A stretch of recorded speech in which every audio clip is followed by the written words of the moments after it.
अरे एक मैं प्रश्न आ रहा है, जैसे कई लोग अपने आप को बड़ा धार्मिक दिखाना चाहते हैं, एक तरफ तो गलत काम करते हैं और एक तरफ पुण्य दान करते हैं, उनकी गति क्या है? उनकी गति दुर्गति है। कोई फल नहीं उनको मिलेगा जो अच्छे कर नहीं, उसका जो शुभ कर्म कर रहे हैं उसका फल मिलेगा और जो अशुभ कर्म कर रहे हैं उसका फल मिलेगा, लेकिन सदगति नहीं होगी। पुण्य से पाप नष्ट नहीं होता, वो एक अलग डिपार्टमेंट। तभी देखा जाता है कि जैसे कोई वर्तमान में बहुत पापी है लेकिन बड़े सुख से रह रहा है, तो उसका पूर्व का जो पुण्य है उसको अभी सपोर्ट दे रहा है, और जिस समय ये पुण्य खत्म हुआ, भोग लिया, और वर्तमान का पाप और पीछे का पाप जुड़ेगा, तो ऐसा ब्लास्ट होगा, नष्ट हो जाएगा, कुल परिवार भी नहीं रह जाएगा। जो पापाचरण है वो कभी किसी, जैसे रावण भी तो फला फूला लेकिन रहा न को कुल रोहन, नष्ट हुआ ना। तो इसी तरह पुण्य आत्मा जैसे बन करके पुण्य करता है और पापात्मा बनकर पाप करता है, तो पाप प्रबल होकर उसका नाश करेगा पर पुण्य उसको सपोर्ट करेगा। तभी देखा जाता है कि बहुत नीच पापी अधम भी वो बड़े मौज से रह रहा है कुछ समय तक, क्योंकि उसका पूर्व का पुण्य है। तो पुण्य अपना काम करेगा और पाप अपना काम करेगा, लेकिन सदगति नहीं, परिणाम दुर्गति ही होगी, परिणाम दुर्गति ही होगी। कभी असत्कर्म करने वाला सुखी नहीं हो सकता, और सत्कर्म करने वाला, केवल सत्कर्म जिससे हो रहे वो थोड़ा वर्तमान में दुखी दिखाई देगा पूर्व पाप क्षय होने के लिए, और जहां उसका पूर्व पाप क्षय हुआ तो सुख की धारा में पड़ जाएगा, वो आनंद भोगेगा। ये लोग धर्म की आड़ में ऐसे काम करते, लेकिन उनकी दुर्गति पक्की है। जो धर्म की आड़ में पाखंड पाप करते हैं, दुर्गति पक्की। उसमें दो भाव समझना पड़ेगा। एक होता है कि जैसे हम सच्चाई से चलना चाहते हैं पर हमारा पूर्व कर्म और स्वभाव ऐसा रहा है कि हमें बार बार घसीटता है गंदे आचरण की तरफ, और हम जल रहे हैं अंदर से, तो उसकी सदगति हो जाएगी। ये बात पश्चाताप हुआ। हाँ, और जो हर्षित होकर पाप करता है और पुण्य करके सोचता है मैं पाप मिटा दूंगा, उसकी दुर्गति होगी।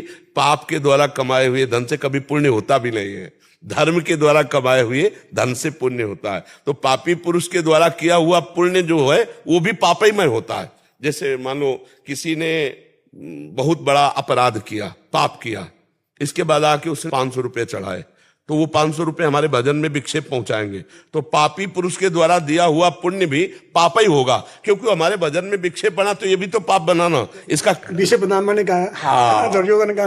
तो इसलिए पाप तो बहुत भय प्रदान करने वाला है, इससे बचना ही चाहिए। जैसे कोई मान लो किसी गलत ढंग से पैसा कमाया और सोचा हम 10 महात्मा को दे देते हैं, नहीं, और पाप लगेगा, क्योंकि वो भजन करने वाले के अब जाके ये रुपया विक्षेप पहुंचाएगा, ये भजन में बाधा पहुंचाएगा, तो ये भी तो पाप बना। तो पाप से कभी पुण्य हो ही नहीं सकता, पाप से कभी पुण्य नहीं हो सकता है। जो ऐसे भ्रम में है उनकी बड़ी दुर्गति है। आजकल दुनिया बड़े भ्रम में हुई है, कुछ मत। आप भगवान का जब तक सही सत्संग नहीं मिलेगा, नाम जप नहीं होगा, तो बुद्धि सही रहेगी नहीं, तो वो पाखंड तो करेगा ही, नाटक तो करेगा ही। फिर संतों का संग नहीं किया, सत्संग नहीं किया, सच्चे गुरु का संग नहीं किया, तो ऐसा बुद्धि ऐसी रहेगी। पर हाँ, भगवत ऋषि जी ने लिखा है, बिन विवेक वैराग्य भक्ति बिन सत्य न एको मानो, भगवत विमुख कपट चतुराई सो पाखंड जानो।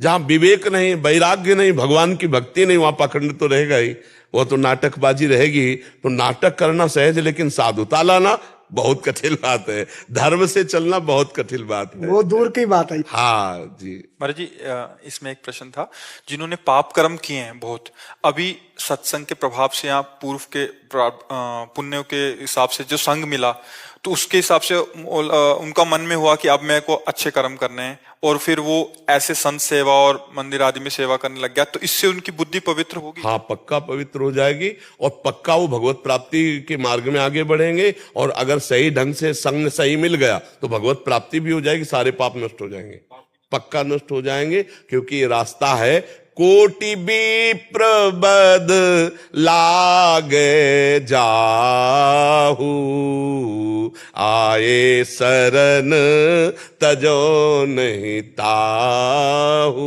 जो नर होई चराचर द्रोही, आवे सभय शरण तकी मोह। चराचर का द्रोह करने वाला, कोटि कोटि ब्राह्मणों की हत्या, ब्रह्म ऋषियों की करने वाला भी हो और उसको पश्चाताप हो गया कि अब मेरा कल्याण तो केवल भगवान से होगा, अब मैं आज से नियम लेता हूं, अब लो नसानी अब ना नसयो, आज तक की आप नहीं करूंगा भगवान की शरण में, तो भगवान कह रहे अपिचेत सुदुराचारो भजते माम अनन्य भाग साधुरेव समंतव्य सम्यक व्यवसिता हिसा। घोर दुराचारी रहा है लेकिन मेरी शरण में आ गया, अब उसे मैं साधु बनाऊंगा और मैं उसका कल्याण करूंगा। पर ये उसके लिए है जिसने ये नियम ले लिया कि अब लो नसानी अब ना, अब तक हमसे गलती हुई, अब मैं बहुत सावधानी से भगवान की शरण में चलूंगा। अब उलट गया, उलट गया,